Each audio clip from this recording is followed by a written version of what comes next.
Yo, what's going on? First, I want to address that there's going to be some spoilers in this actual video. So if you guys have not seen Solo, go see it and get this popcorn tin can while you're at it, because I was tearing up some popcorn the entire movie.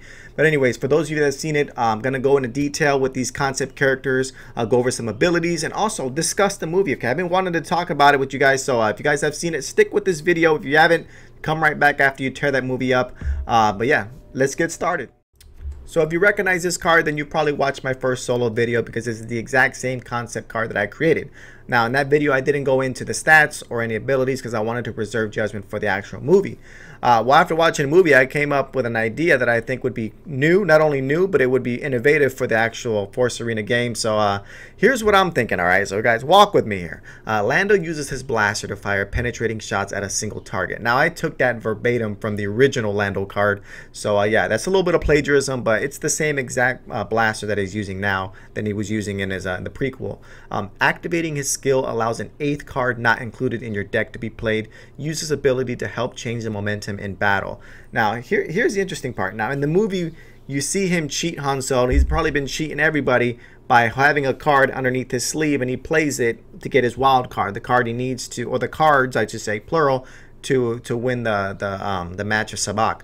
So I'm thinking, why not, let's incorporate this into Force Arena. So let's say you're down to 1, 2, 3 energy. When you activate this ability that I would call the wild card, you pretty much can get a card that you, before the match even starts, you can actually place a card that you want Lando to bring out as that 8th card. So not only will you get your 2 or 3 plus energy depending on the perks, but you're able to play a card that you can use that originally wasn't in your deck. Because I don't know about you, but the 7 cards for me sometimes is not enough. There's some units that I want to use and I want to put together, but I feel like I run out of options and I just be like, all right, I'm gonna leave that card out. So this allows you to bring that 8th card into battle, and I think it could work, especially if you're using it for a card that would in a certain, I guess it's all situational, it really depends on you. But for me, I would probably use it for like an AT-AP. Like let's say for example, I haven't played all my cards. He knows I don't got a heavy unit. Now I'm closer to 6 energy, 5 energy. I activate his ability, boom, I have 3 energy right away extra to complete that 8 energy cost. AT-AP going up. So I don't know what you guys think, but you probably use a different card. Now you can't just have 1 energy and then bring out an AT-AP, because that's just going to be ridiculous. You at least have to have the energy cost needed to play that card. But yeah, the eighth card is going to be the game changer. So let me know what you guys think of that ability. But for now, let me jump into his unique. So for Lando's unique, I went with L3-37, or short for L3. Now she was obviously the logical choice, but they were close. You know, she was the pilot to the Millennium Falcon before Han acquired the ship. And not only that, she became the GPS navigational system when she died. And the reason why she died is because she was so deeply connected with all the droids. She was for like the droid rights, and she was compassionate towards them. So I thought that's a neat way to incorporate that into the game, is to give like a crazy boost to all tech units in play, whether it's 10, 15, or 20% for attack speed, attack, or defense. Not only that, make her like a tanky unit as well, so she can just do some melee damage, sort of like K2SO. But anyways, this would really influence people to start using tech units if they had young Lando, because not only could he bring out a special tech unit with his 8th card ability, but then you got the buff with actual L3. So let me know what you guys think of this combination. Is it good? Is it bad? What would you put and what would you subtract from these two?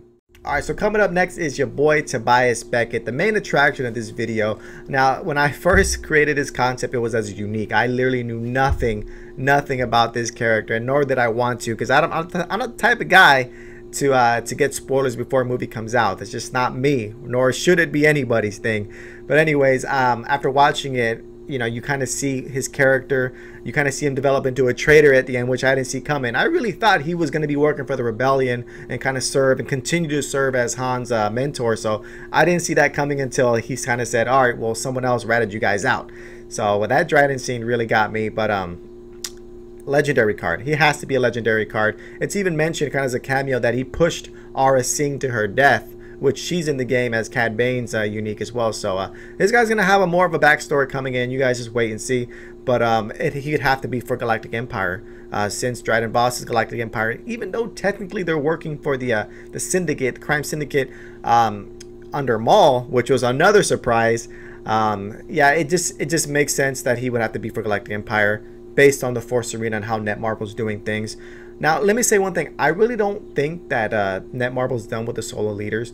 Granted, the last thing we need right now is solo leaders, and I make concept cards, but some of the units that are needed in this game, they need to come out like right now, because there's a lack of units that are needed for like the Separatists, especially the First Order and the Resistance. Now, you got set bonuses. How do you have, you know, repair droids for the First Order, and then you have the Resistance repairs? How do you have those kind of units when you don't have resistant tech units or First Order tech units? So that's why I'm saying, just real quick, Netmarble needs to release more units before they release leaders. So don't say, oh, Eddie, Edouble, man, we don't need no more leaders. We need units. I know. But I wanted to make this video for you guys as well, too. So let me get right back into Tobias Beckett, because I got off track real quick. So Beckett attacks distant enemies using dual blaster pistols like freaking Bobby Shmurda, just pa pa pa. After consecutive shots, he fires an explosive shot. So this is one real good one to peel your cap back. Activating his skill increases his attack speed. Hey, so he's firing more shots, all right? But this time at a faster rate, enabling him to fire his blaster rapidly at the enemy. So if you saw the movie, hey, he was handy with the keep. He was putting in work with both guns. He actually I feel like he showed Han Solo how to kill him at the end.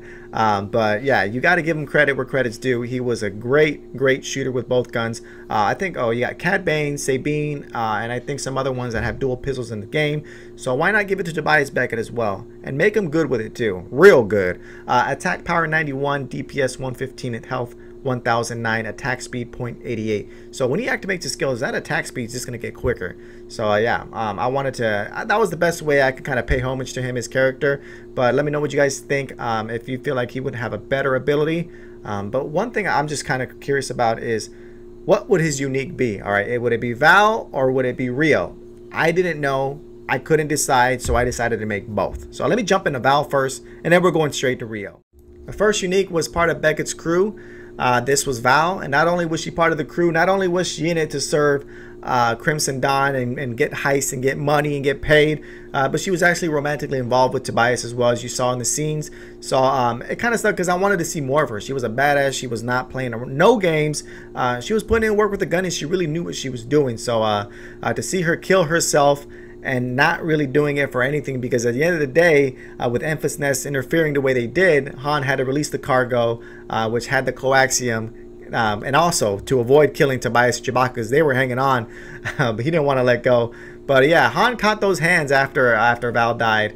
But like I said, she's got to be in the game. If she does become part of the Tobias Beckett's unique, I like to see sort of a detonation type of ability when she dies, to kind of simulate what happened in the movie. So when she dies, you know, she lets off a big explosive similar to Cad Bane, but a little bit more than that. So yeah, you guys let me know what you think about that. But I did say there's another unique, so let me jump into the second half of Beckett's crew.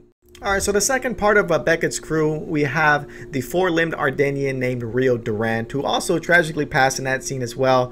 He took a lot of shots, but he went out like a champ, like a real G. Now, what scares me about this is that he would have to be coming in with the AT Hauler, which is the Imperial ship that they stole to get that coaxium. Now, let me tell you a little something about this AT Hauler. This thing pretty much can carry AT units. So if it ever gets into the game, we're going to be seeing ATST Walker drops on the back turret. So let's hope that doesn't come. But for now, for this card, I would like to see him come in with that AT Hauler, you know, drop the cables down with their units, do some damage that, or it'd be interesting if they're actual heavy units.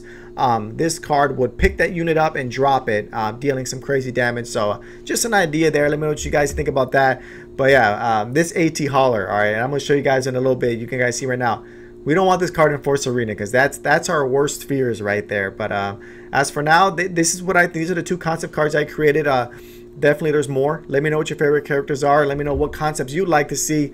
And don't say Maul, because I'll do Maul. All right, I'll draw up an old Maul concept. But yeah, I hope you guys enjoyed this video, and I'll be dropping some more content for Solo. And again, I'll be dropping part 2 of Jabba the Hutt's Criminal Empire. So I'll see you guys next time.